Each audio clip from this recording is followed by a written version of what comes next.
अच्छा, last class में हमने ना एनपीओ स्टार्ट किया था और एनपीओ में हमने देखा था कि भैया अकाउंटिंग जो है वो फंड बेस्ड अकाउंटिंग होती है। फंड बेस्ड अकाउंटिंग कहने का मतलब ये है कि एनपीओ को बहुत सारे फंड्स रेस्ट्रिक्टेड भी मिलते हैं, तो उनकी अकाउंटिंग आपको सेपरेट करनी पड़ती है क्योंकि उनका जो एप्लीकेशन है उस पर रेस्ट्रिक्शन है।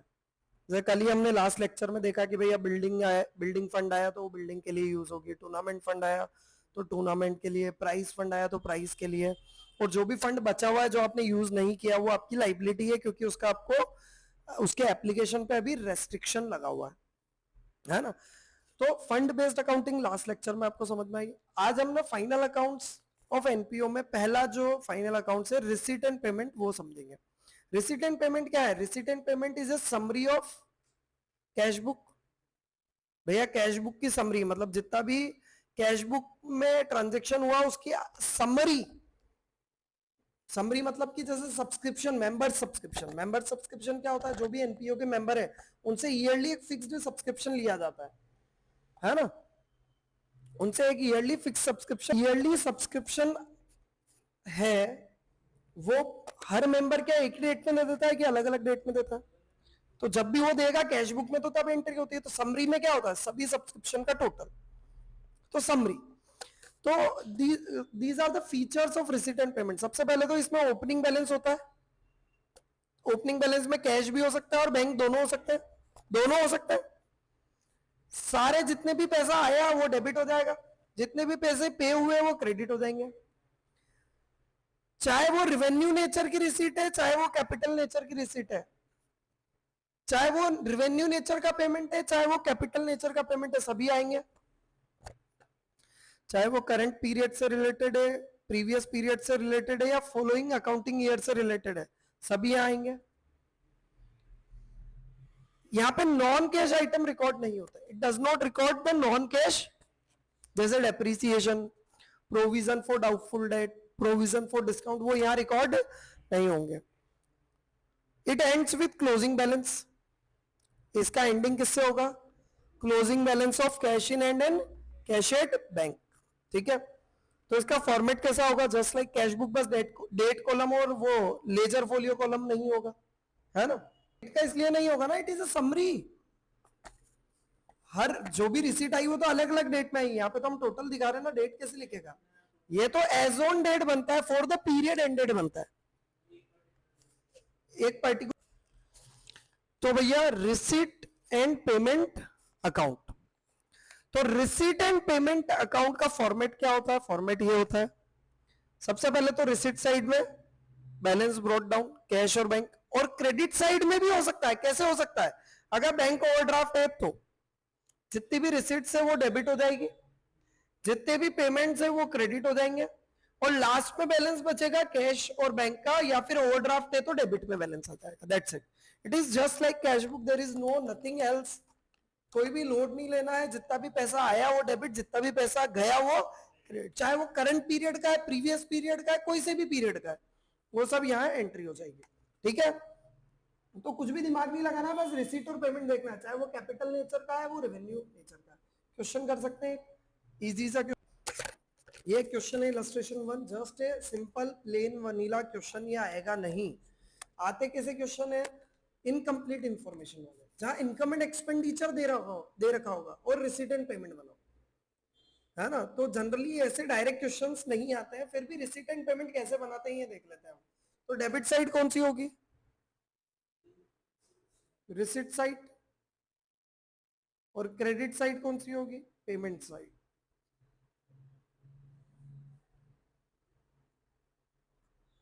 ओके, तो cash as a 1 April 2017 to balance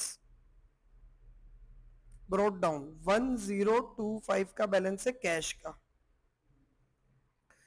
subscription received during the year, तो इसमें कोई से भी पीरियड का है उससे कोई मतलब क्या? टू सब्सक्रिप्शन, टोटल लिख दो जो हमें गिवन है। Upkeep of fields, upkeep of fields payment है, यहां पे आइडेंटिफाई करना है बस पेमेंट क्या है और रिसीट क्या है। अपकीप ऑफ फील्ड्स मतलब फील्ड को सही रखने के लिए किया गया खर्चा। फील्ड्स मतलब जो भी गार्डन है उनके, क्लब के, है ना। देन एडमिशन फी रिसीव हुई होगी।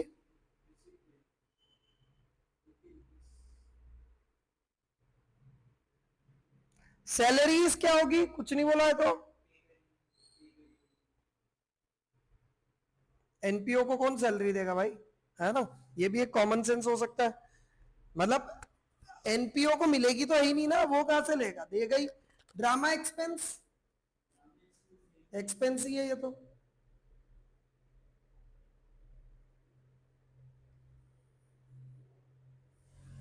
लाइव मेंबरशिप सब्सक्रिप्शन आया होगा, live membership subscription. Newspapers purchased, newspaper purchased, books purchased,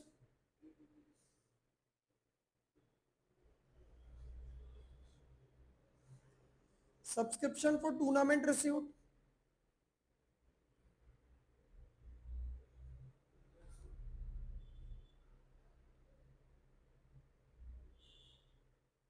donation received,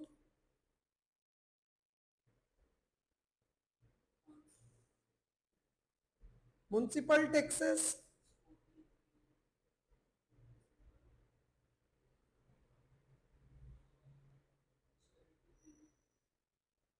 charity given,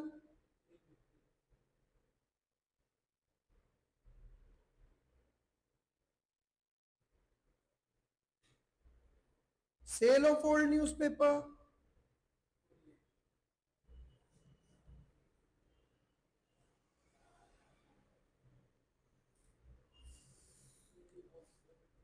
sale of old bits,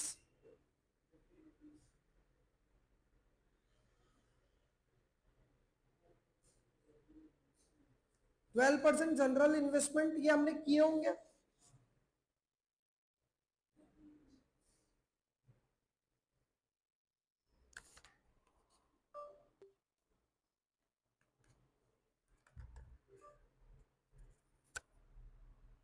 bye general investments कितना है, 12% tournament fund investment,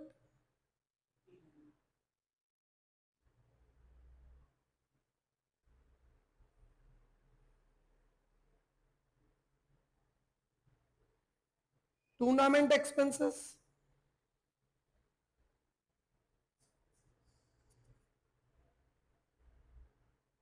cell of old furniture,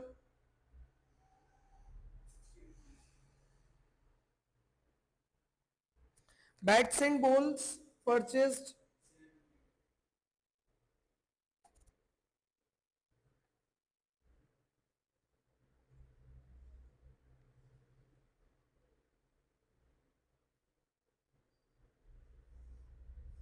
proceeds of drama tickets,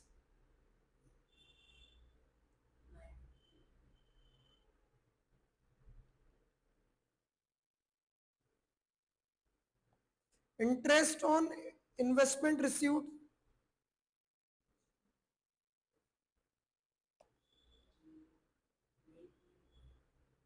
printing and stationery,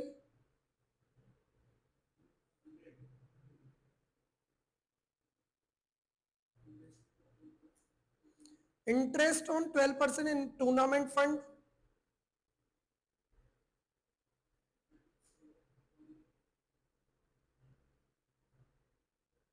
कितना है, subscription received for governor party,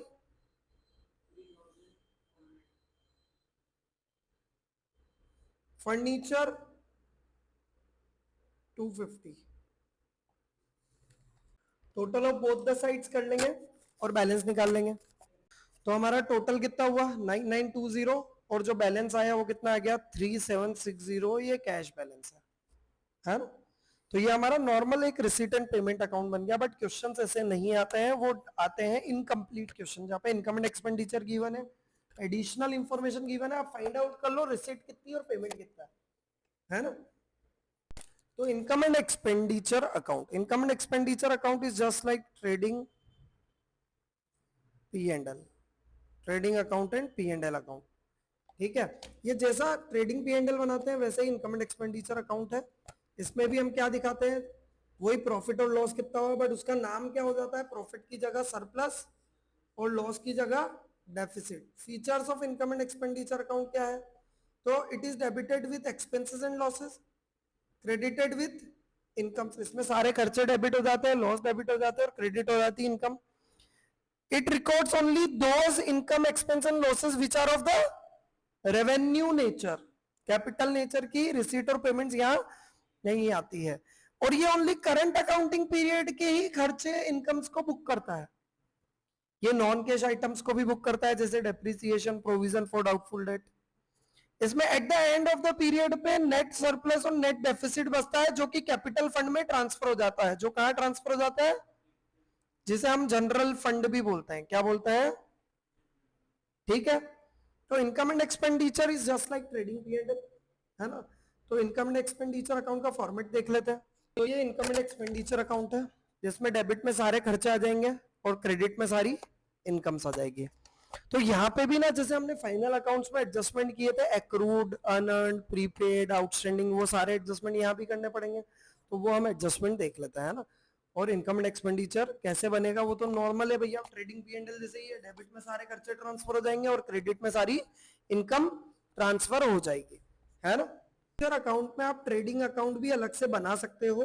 अगर आप trading करता है, NPO अगर trading करता है, तो उसके लिए हर सेपरेट एक्टिविटी के लिए अलग ट्रेडिंग अकाउंट बना सकते हो आप, है ना।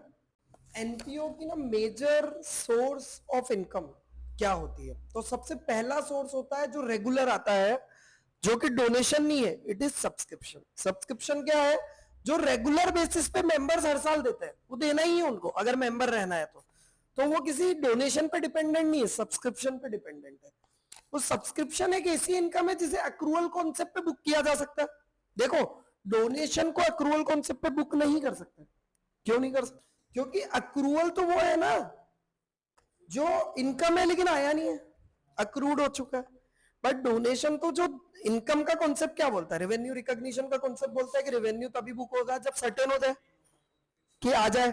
लेकिन डोनेशन तो सामने वाला देगा तभी सर्टेन होगा, क्योंकि हम उसको फोर्स नहीं कर सकते।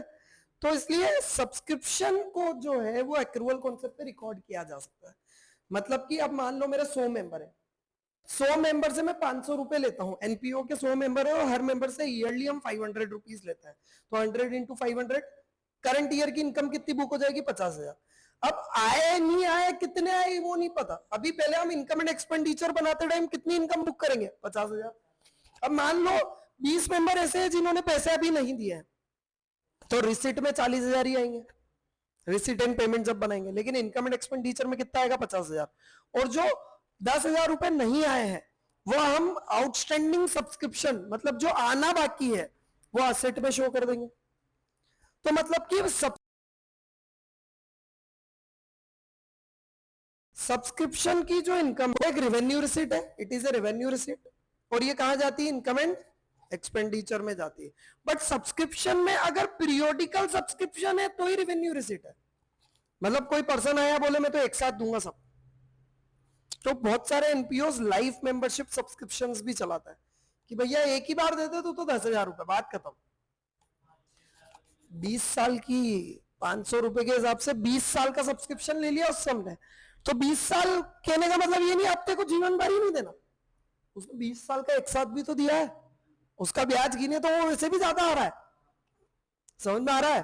तो लाइफ मेंबरशिप सब्सक्रिप्शन अगर किसी ने दिया है तो it is A capital receipt. वो क्या कहलाएगी बेटा, और वो कहां ऐड हो जाएगी, कैपिटल फंड में। फिर भी अगर क्वेश्चन बोल दे कि लाइफ मेंबरशिप फी को 50% रेवेन्यू मानो और 50% कैपिटल मान लो, ऐसा बोल दे, तो 50% कहां जाएगी फिर, इनकम एंड, और 50% कहां जाएगी, कैपिटल फंड में। कहां जाएगी बेटा, इज दैट क्लियर, बोलो यार।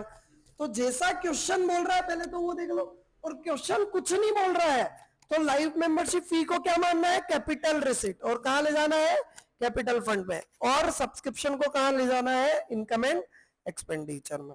ठीक है, अब करंट ईयर के सब्सक्रिप्शन कैसे निकालें, है ना? तो आपको ना जनरली इनकम एंड एक्सपेंडिचर जब बनाने को दिया जाता है तो रिसीट एंड पेमेंट दिया जाता है। क्वेश्चन में क्या गिवन होता है? तो subscription received during the year आपको गिवन होंगे, वो कहां से पता लेंगे? रिसीट एंड पेमेंट से। तो subscription received during the year आपके हैं 1,00,000 के। ड्यूरिंग द ईयर कितने सब्सक्रिप्शन आए? Outstanding subscription at the beginning of the year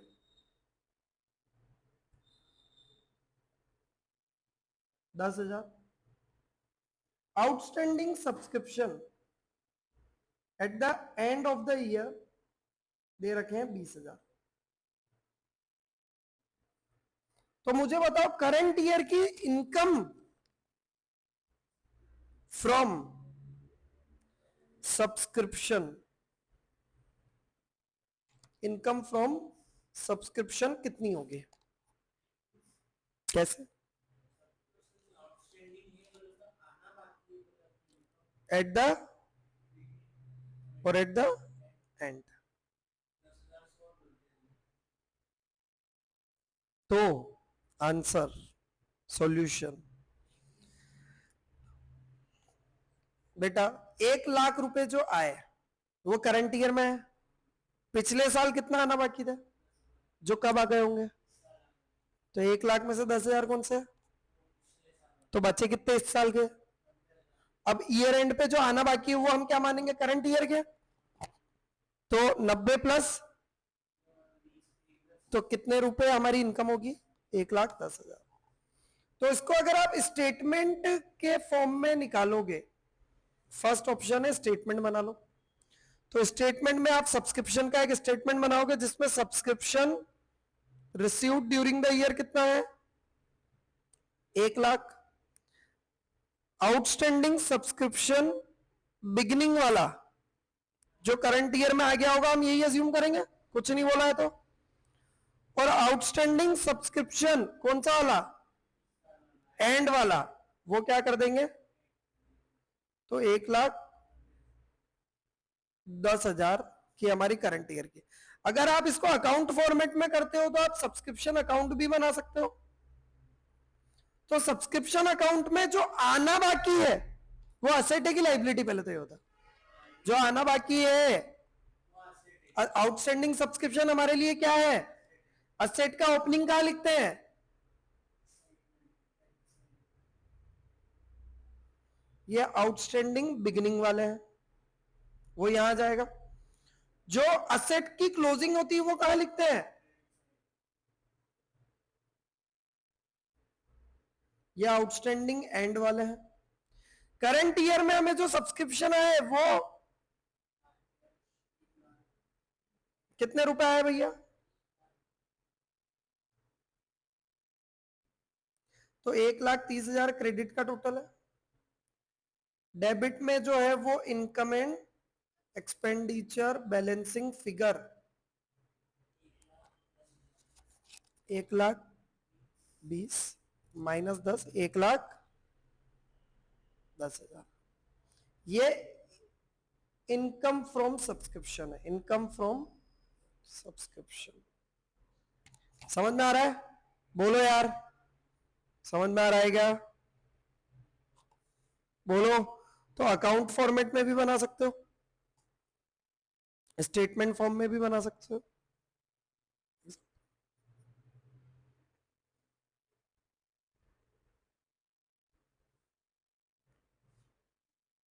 example 2, subscription received during the year 1,00,000 है। एडवांस सब्सक्रिप्शन भी हो सकता है क्या? कोई पर्सन ऐसा हो जो एडवांस दे दे, और advance subscription at the end of the year, and मतलब एंड ऑफ द ईयर, वो 10,000। बोलो। अब यहां पे जो इनकम फ्रॉम सब्सक्रिप्शन है वो कितनी होगी बताइए?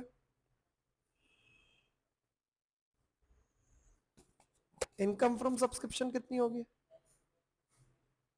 जो बिगिनिंग में एडवांस है वो पिछले साल के रिसीट है, लेकिन इनकम कब की होगी? तो 20,000 रुपए, 1,00,000 रुपए आ गए, 20,000 पिछले साल ही आ गए थे जो इनकम इस साल की है, तो ऐड कर देंगे। जो ईयर एंड पे एडवांस है वो इस साल आए होंगे, लेकिन इनकम कब की होगी? तो वो लेस कर देंगे। तो इनकम फ्रॉम सब्सक्रिप्शन अगर हम स्टेटमेंट में करें,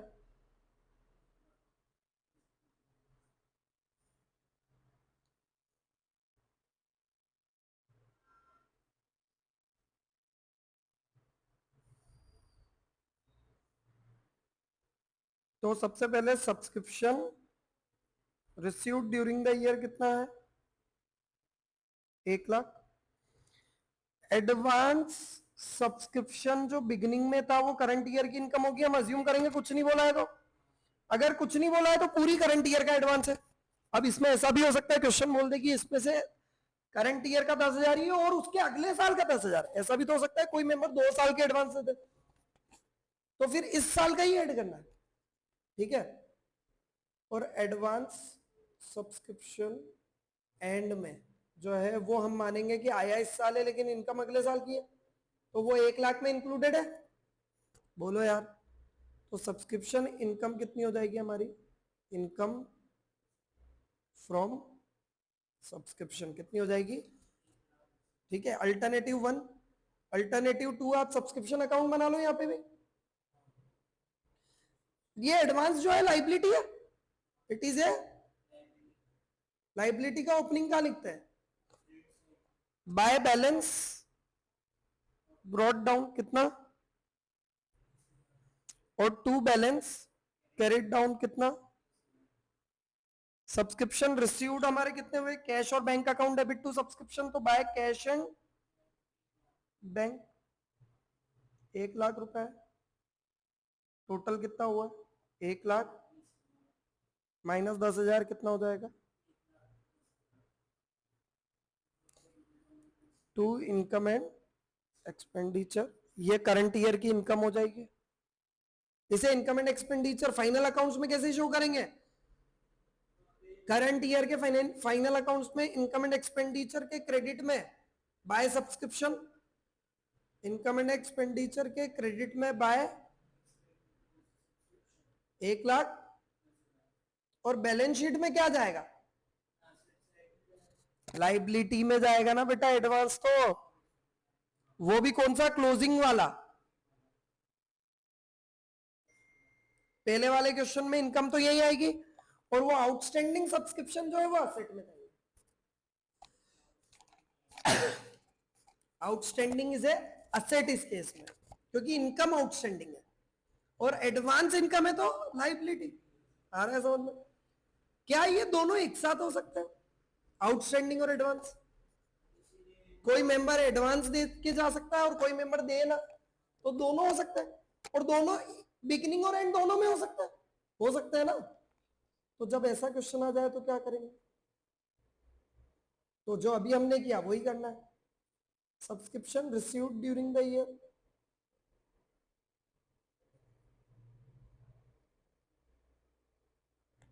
आउटस्टैंडिंग बिगिनिंग पे दे रखा है 20,000, outstanding and of the year पे दे रखा है 10,000, एडवांस बिगिनिंग पे दे रखा है 15,000, और एडवांस एंड पे दे रखा है 5,000। तो अब क्या करें? वही स्टेटमेंट में कर लेते हैं पहले।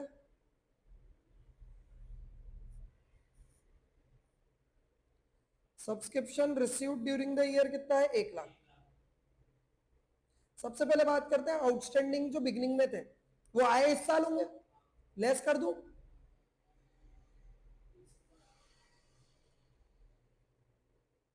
और आउटस्टैंडिंग जो एंड पे है वो इनकम इस साल की लेकिन आई नहीं है, कितनी है?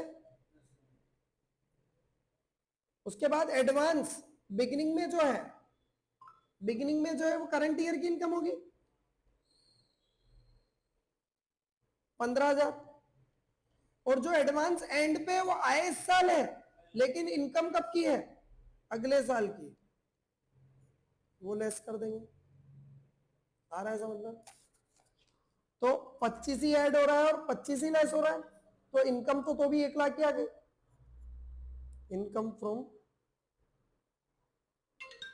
सब्सक्रिप्शन।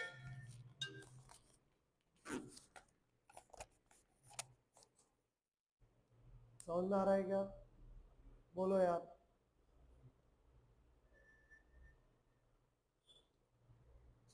तो यहाँ पे इनकम फ्रॉम सब्सक्रिप्शन निकालने के लिए स्टेटमेंट भी बना सकते हो, जिसमें outstanding at the beginning less होगा, outstanding at the end add हो जाएगा, क्योंकि आउटस्टैंडिंग जो बिगनिंग में था वो आना बाकी पिछले साल था, लेकिन आ कब गया होगा, इस साल। तो जो 1 लाख सब्सक्रिप्शन है, 1 लाख उसमें लेस कर दिया। इस ईयर के एंड पे जो आउटस्टैंडिंग है वो हम क्या अज्यूम करेंगे, कब आया होगा? आया तो इस साल है, सॉरी, इनकम तो इस साल की है, लेकिन आएगा कब? तो मतलब जो 1 लाख आया है उसमें ये एडेड नहीं है, ऐड कर दो। ऐसे ही पिछले साल में जो एडवांस आ गया वो इनकम किस साल की है, कुछ नहीं बोला है तो। और इस साल में जो एडवांस आ गया वो इनकम किस साल की है, इसलिए लेस कर दी। इसको आप स्टेटमेंट फॉर्म में भी कर सकते हो।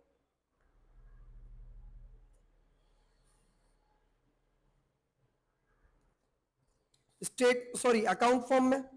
तो सब्सक्रिप्शन अकाउंट अगर आप बनाओगे तो इसमें दोनों साइड बैलेंस आएंगे।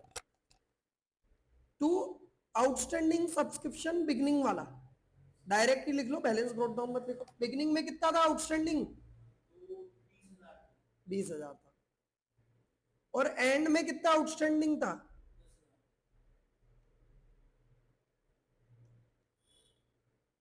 बिगिनिंग में कितना एडवांस था?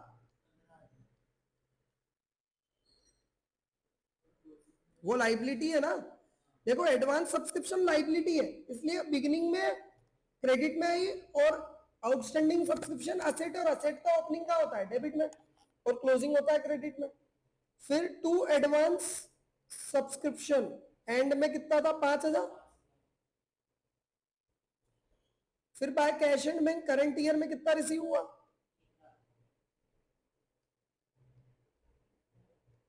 टोटल कितना हो गया? 1,25,000 माइनस 25,000, तो इनकम कितनी हो जाएगी?